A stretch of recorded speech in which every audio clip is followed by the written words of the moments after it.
প্রশ্ন করা হয়েছে স্বামী স্ত্রী কতদিন আলাদা ঘুমালে তালাক হয়ে যাবে। এমনিভাবে আরেকটি বিষয় বলবো, এটা হলো স্বামী স্ত্রী কিভাবে ঘুমাবেন, কোন নিয়মে ঘুমাবেন। মনে রাখবেন, অনেক স্বামী স্ত্রী 30 বছর 20 বছর 50 বছর সারা জীবন সংসার করতেছে, অথচ তারা জানে না স্বামী স্ত্রী কিভাবে ঘুমাতে হয়। মনে রাখবেন, স্বামী স্ত্রী যদি সঠিক নিয়মে সুন্নাহ পদ্ধতিতে ঘুমান তাহলে আপনাদের এই ঘুমটা ইবাদত হয়ে যাবে। আপনারা যদিও ঘুমাবেন, ফেরেশতারা আপনার আমলনামায় সওয়াব নেক লিখতেই থাকবে। এবং আপনাদেরকে আপনারা যদি সুন্নাহ পদ্ধতিতে ঘুমান তাহলে সব ধরনের বিপদ আপদ বালা মুসিবত থেকে আল্লাহ হেফাজত করবে। জাদু টোনা কুফরি কালাম বান তন্ত্র মন্ত্র জিনের আসর জিন কোনো কিছুই আপনার কোনো ক্ষতি করতে পারবে না, আল্লাহ হেফাজত করবে। এই জন্য এই কথাগুলো সকলের জানতে হবে, স্বামী স্ত্রীদের জানতে হবে, সকলের ঘুমের সঠিক নিয়ম জানতে হবে। তো বিশেষ করে দেখেন, একদিন আমাদের কলিজার টুকরা পিয়ারা নবীজি সাল্লাল্লাহু আলাইহি ওয়াসাল্লাম সাহাবীদেরকে বললেন, এ সাহাবীরা, তোমাদের বাড়িতে কই শ্রেণীর ছেলে মেয়ে রয়েছে? তখন সাহাবীরা বললেন, ইয়া রাসূলুল্লাহ, আমাদের বাড়িতে 4 শ্রেণীর ছেলে মেয়ে রয়েছে। তখন বললেন, তারা কারা? তখন সাহাবীরা বললেন, আমাদের মা, আমাদের বোন, আমাদের মেয়ে, স্ত্রী। তখন নবীজি বললেন, এ আমার সাহাবীরা শুনো, এই 4 শ্রেণীর মেয়ে তারা কি জান্নাতি নাকি জাহান্নামী তোমরা কিভাবে বুঝবে? তখন সাহাবায়ে কেরাম বললেন, নবীজি, আল্লাহ এবং আল্লাহর রাসূলই ভালো জানেন। তখন নবীজি বললেন, শোনো সাহাবীরা, যেই মহিলার মধ্যে, যেই মেয়ের মধ্যে, যেই বোনের মধ্যে, যার মধ্যে এই 6টা বদ অভ্যাস থাকবে, ওই মহিলাগুলো জাহান্নামী।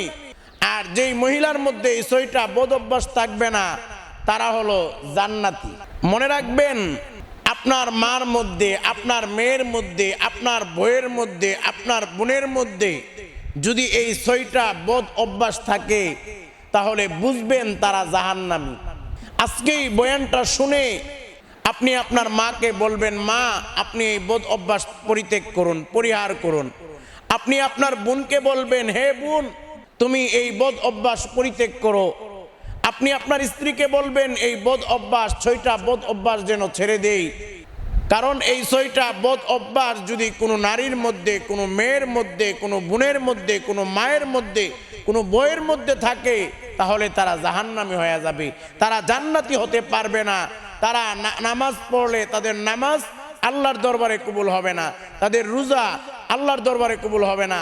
তারা নামাজ রোজা ইবাদত বন্দেগী নেকের পাহাড় গড়ার পরেও তাদের কোনো আমল আল্লাহর দরবারে কবুল হবে না, তাদের দোয়া মুনাজাত কোনো কিছুই আল্লাহর দরবারে কবুল হবে না।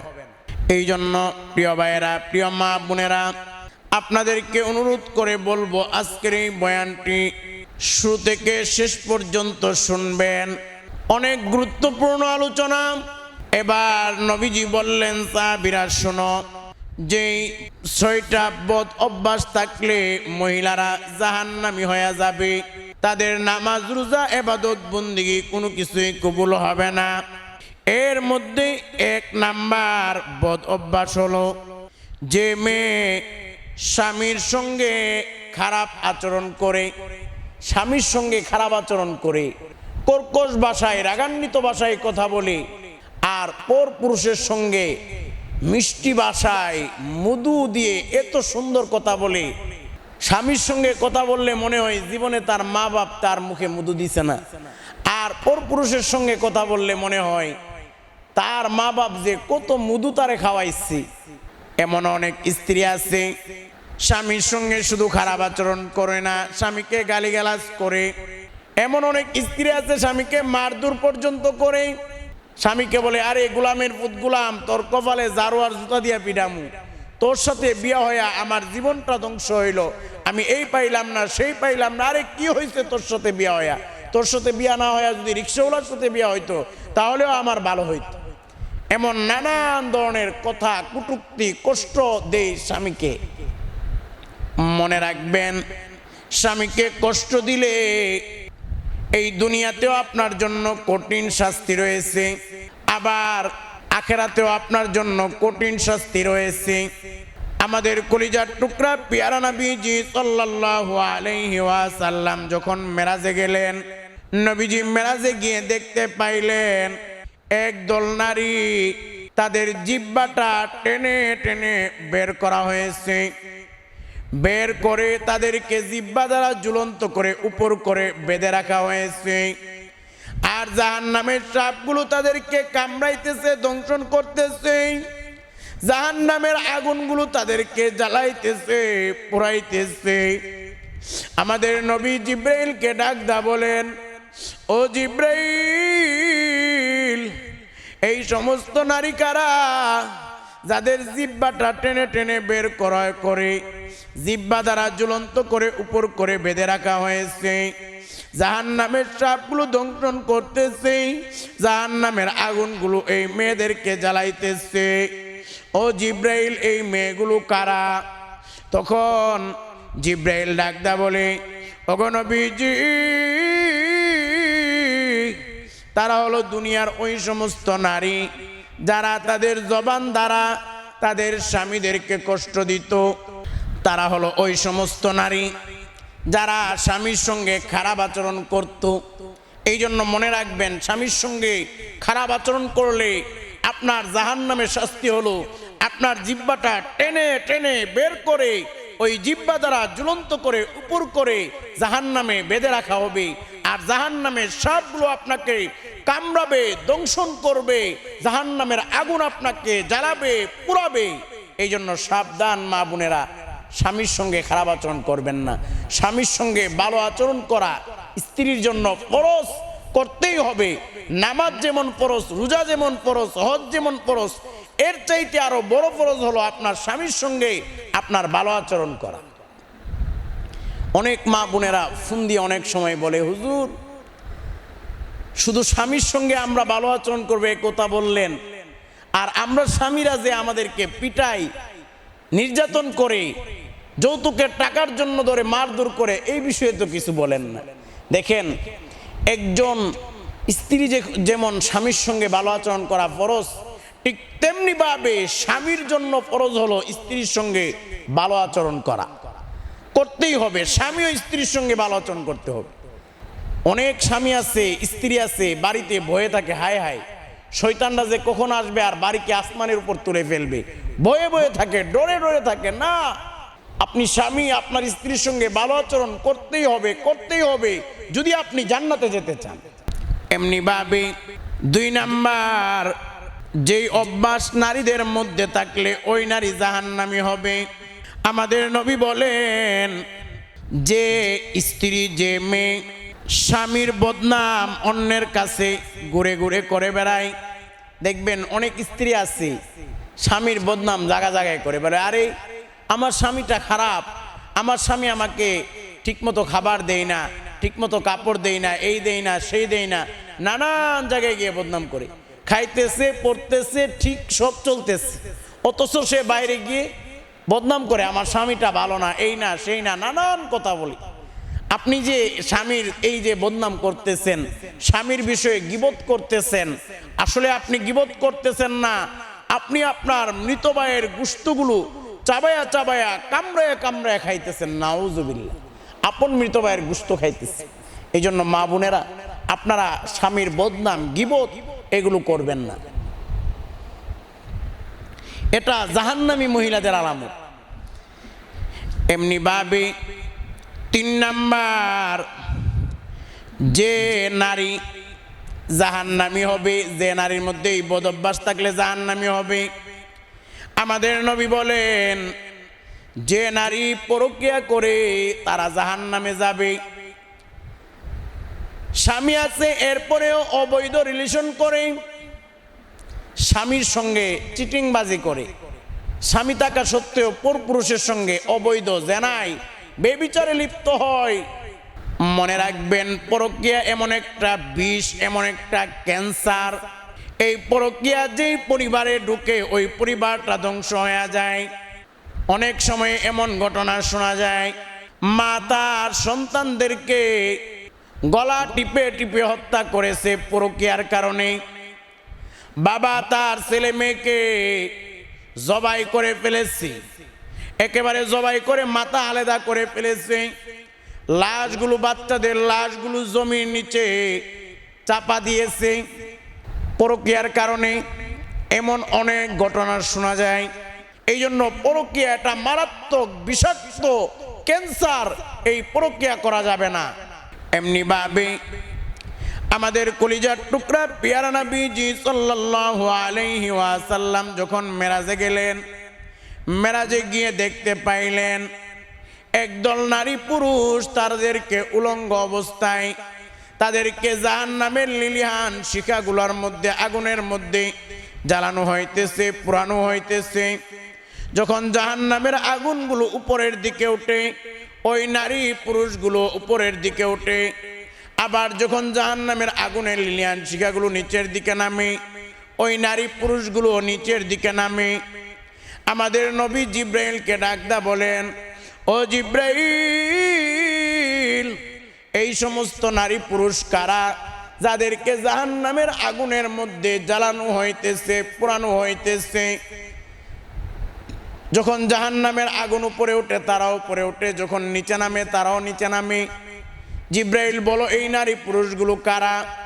তখন জিব্রাইল ডাকদা বললেন, ওগো নবীজি, তারা হলো দুনিয়ার ওই সমস্ত নারী পুরুষ, তারা দুনিয়াতে থাকতে জেনা করত, পরকীয়া করত, বেবিচার করত।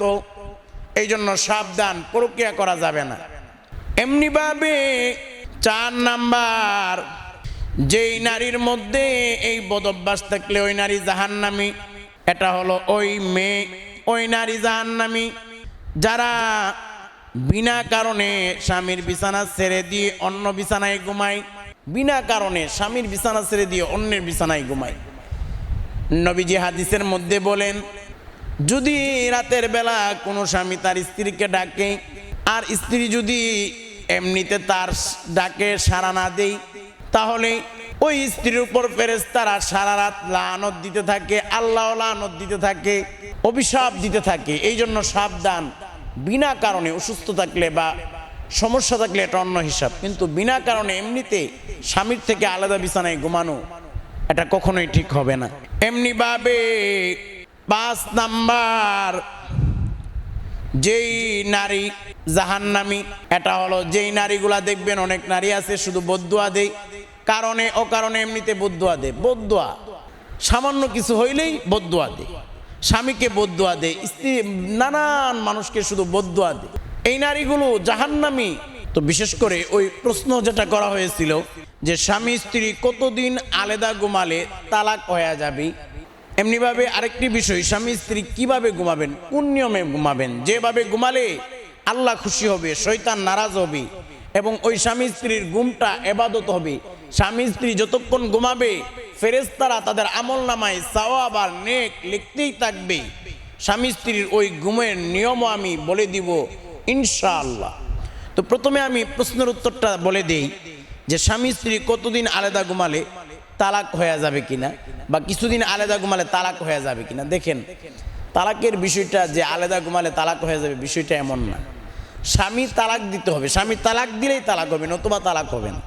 আরেকটি বিষয় হলো যে স্বামী স্ত্রী কিভাবে ঘুমাবেন, যেভাবে ঘুমালে স্বামী স্ত্রীর ওই ঘুমটা ইবাদত হবে। ফেরেশতারা যতক্ষণ ঘুমাবে স্বামী স্ত্রী ততক্ষণ সওয়াব নেক লিখবে, আল্লাহ খুশি হবে, শয়তান নারাজ হবে এবং ওই স্বামী স্ত্রী সব ধরনের বিপদ আপদ বালা মুসিবত থেকে হেফাজত করবে, হেফাজতে থাকবে। জাদু টুনা কুফরি কালাম বান তন্ত্র মন্ত্র জিনের আসর জিন কোনো কিছুই ওই স্বামী স্ত্রী কোনো ক্ষতি করতে পারবে না। তাদের ঘর তাদের বাড়ি সব নিরাপদ থাকবে ইনশাআল্লাহ। স্বামী স্ত্রী যেভাবে ঘুমাবেন এটা হলো বিশেষ করে স্বামী স্ত্রী ঘুমানোর আগে আপনারা উজু করে নেবেন, উজু করাটা উত্তম। উজু করার পরে আপনারা ঘুমানোর আগে বিসমিল্লাহ বিসমিল্লাহির রহমানির রহিম বলে ঘরের দরজা জানালাগুলো বন্ধ করে দিবেন। কারণ নবীজি বলেন বিসমিল্লাহ বলে যে ঘরের দরজা জানালা বন্ধ করা হয় ওই ঘরে জিন শয়তানগুলো প্রবেশ করতে পারে না। ওই দরজা জানালা জিন শয়তানের জন্য বন্ধ হয়ে যায়। এমনি ভাবে স্বামী স্ত্রী বিশেষ করে ডান কাত হয়ে ঘুমাবেন, এক বালিশে ঘুমাবেন। স্বামী স্ত্রী বড় একটা বালিশ বানাবেন, এক বালিশে ঘুমাবেন। নবী থেকে হাদিস এসেছে। তো এই জন্য আপনারা এক বালিশে ঘুমানোর চেষ্টা করবেন স্বামী স্ত্রী, এটা সুন্নাহ। এতে করে মহাব্বত বৃদ্ধি হবে, সম্পর্কটা ভালো হবে, সংসারে শান্তি আসবে। এমনিভাবে স্বামী স্ত্রী ডান কাত হয়ে ঘুমাবেন, আবার একজন আরেকজনের মুখামুখি হয়ে ঘুমাবেন। পিঠ দিয়ে ঘুমাবেন না, একজন আরেকজনের মুখামুখি হবেন। এরপর আপনারা ঘুমের আগে এই দোয়াটা পড়বেন, আল্লাহুম্মা বিসমিকা আমুতু ওয়া আহইয়া। এই দোয়াটা পড়বেন। আর এই দোয়াটা না পারলে শিখার চেষ্টা করবেন, আর না পারলে আপনারা পড়বেন বিসমিল্লাহির রহমানির রহিম। এই দোয়া পড়বেন এবং আপনারা স্বামী স্ত্রী ঘুম থেকে ওঠার পরে দোয়া পড়বেন, আলহামদুলিল্লাহিল্লাযী আহইয়ানা বা'দামা আমাতানা ওয়া ইলাইহিন নুশুর। ঘুম থেকে উঠে এই দোয়াটা পড়বেন। এই নিয়মগুলো সুন্নাহ পদ্ধতিতে যদি আপনি ঘুমান, নিয়ম মেনে ঘুমান, তাহলে মনে রাখবেন আপনার এই ঘুমটা ইবাদত হয়ে যাবে। তবে আরেকটা বিষয়, ঘুমানোর আগে স্বামী স্ত্রী আপনারা 4 কুল পড়বেন, আয়াতুল কুরসি পড়বেন। 4 কুল হলো কুল ইয়া আইয়ুহাল কাফিরুন, সূরা কাফিরুন, সূরা ইখলাস, সূরা ফালাক, সূরা নাস, এবং আপনারা আয়াতুল কুরসি এটা একবার পড়বেন। ঘুমানোর আগে এই দোয়াগুলো পড়লে, আয়াতুল কুরসি পড়লে আপনি সব ধরনের বিপদ আপদ থেকে আল্লাহ আপনাকে হেফাজত করবে। জাদু টুনা কুফরি কালাম বান তন্ত্র মন্ত্র জিনের আসর কোনো কিছুই আপনার কোনো ক্ষতি করতে পারবে না।